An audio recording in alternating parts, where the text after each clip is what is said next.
I've read over this story, I don't know how many times. And why I did not see this just blew my mind. Hmm. Samuel has a word that he gives to Eli the priest that God hasn't approved due to the corruption of his sons, which he allowed, and he'd gotten old and tired and blind, basically, and fat. So there's this battle against the Philistines. They say, "Oh, go get the ark." His sons bring the ark of the covenant into the battle all willy nilly, and they get slain. As soon as Eli finds out that the ark is gone, he falls back and breaks his neck. But anyway, so there's the setup. The Philistines have the ark. They thought they were going to put it in their temple, and that did not work. Hmm. And so, yeah, they were literally smitten with everything. So they decide to return the ark with a tribute, and they put it on the cart, which you're not supposed to do, but the Philistines don't know that. So they just put this thing on the ark with the golden tributes, and we'll start at 1 Samuel 6, verse 13. Now the people of Beth Shemesh were gathering in their wheat harvest in the valley, and they raised their eyes and saw the ark and rejoiced at seeing it. And the cart came into the field of Joshua the Bethshemite and stopped there where there was a large stone. They split the wood of the cart and offered the cows as a burnt offering to the Lord. And the Levites took down the ark of the Lord and the saddlebag that was with it, in which were the articles of gold, and put them on a large stone. And the men of Beth Shemesh offered the burnt offerings and sacrificed sacrifices that day to the Lord. When the five governors of the Philistines saw it, because they had been trailing behind to see what happened, they returned to Ekron that day. And it lists the tribute in verses 17. It says they placed it on the large stone. Verse 19. Now he fatally struck some of the men of Bethshemesh because they had looked into the ark of the Lord. He struck down 50,070 men among the people. And the people mourned because the Lord had struck the people with a great slaughter. And the men of Beth Shemesh said, "Who is able to stand before the Lord, this holy God? And to whom will he go up from us?" So they sent messengers to the inhabitants of Kiriath Jearim, saying, "The Philistines have brought back the ark of the Lord. Come down and take it up to yourselves." And the men of Kiriath Jearim came and took the ark of the Lord and brought it into the house of Abinadab on the hill. And they consecrated his son Eleazar to watch over the ark. From the day that the ark remained in Kiriath Jearim, the time was long, for it was 20 years, and all of the house of Israel mourned after the Lord. That's really where it was till David sends for it. And then we have the incident with the threshing floor of Ornan and the account of Uzzah.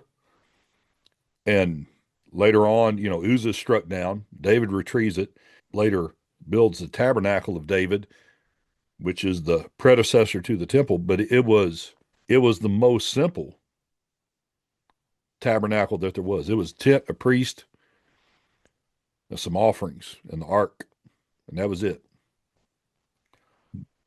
So David took a lot of risk in doing that. So I'm just saying, well, that's the story.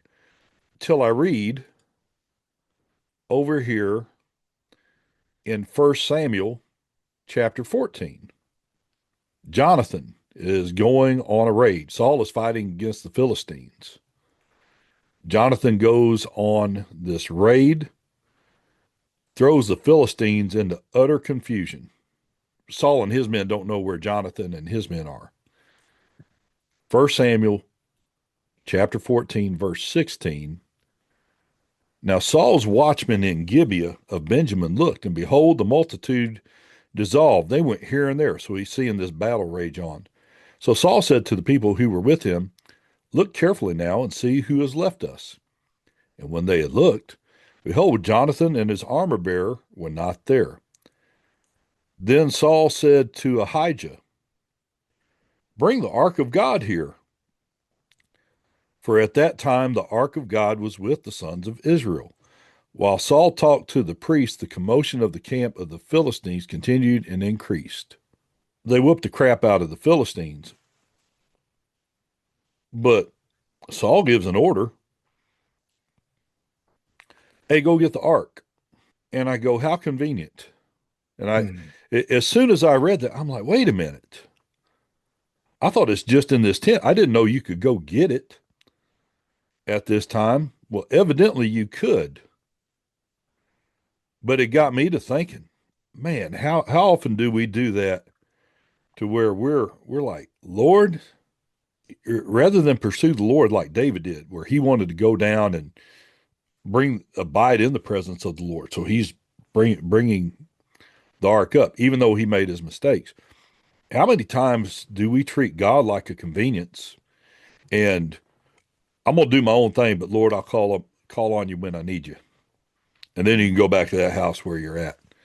Really, that's the way we teach, Yeah. and not all of them by any means, but there's a certain segment of Christianity that teaches that kind of thought of, well, you got to go to the house of the Lord to interact at all. So uh, you just you come to church. That's kind of this, you got to be in church all the time mentality. That's the flip side of it. They're like, well, really, to get close to God, you got to come to church. And come to church, and come to church, come to church. Where there's this idea, well, I'm having this time of distress. I need to go to church. You can call upon the Lord right now Right. and not just do it while you're having a time of distress or need. Mhm. I thought it was interesting here that he decided to go get the ark after the fact, not Ooh, before. And we teach that in some ways. We teach prayer as a last resort oh yeah, rather than the most that we can do. What's the least I can do is pray for you. No, that's the most you can do actually. But we teach it as the least. We teach it as the last. yeah, And I don't think that everyone does that intentionally, but I do believe it is kind of subconsciously ingrained into our psyche, yeah. if you will, that we do things the best that we can on our own. That independence kind of thing. Um, we're taught that in some ways too. God helps those who helps themselves, which is not in the Bible actually. No, But that concept is taught. Uh, so yeah, I can see where people would go out into their daily life, take on the world, take on their job, take on life, do all those things, and then turn to the Lord as an afterthought to get them out of the hole that they dug themselves into.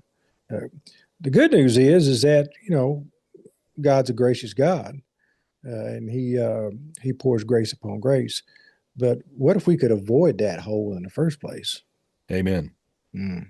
Yeah, it struck me that first question I'm asking is, Lord, when have I done this? Oh man, come on.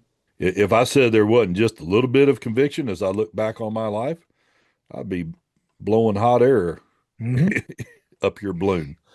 This is one of those things that's challenged me that hey, we do everything you can, then pray.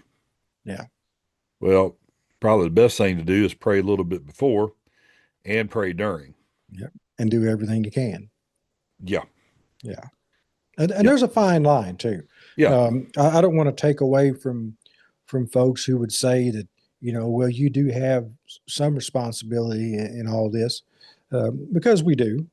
Um, God does allow us to yeah. to take to take part in our own deliverance, so to speak. So yeah, we do need to pray beforehand, pray during, and pray after, while at the same time, doing all that we can. That's the fine line to walk. There's a little bit of James theology right there. Hey, pray about it by all means. Have faith, but you got to act on it. Hmm.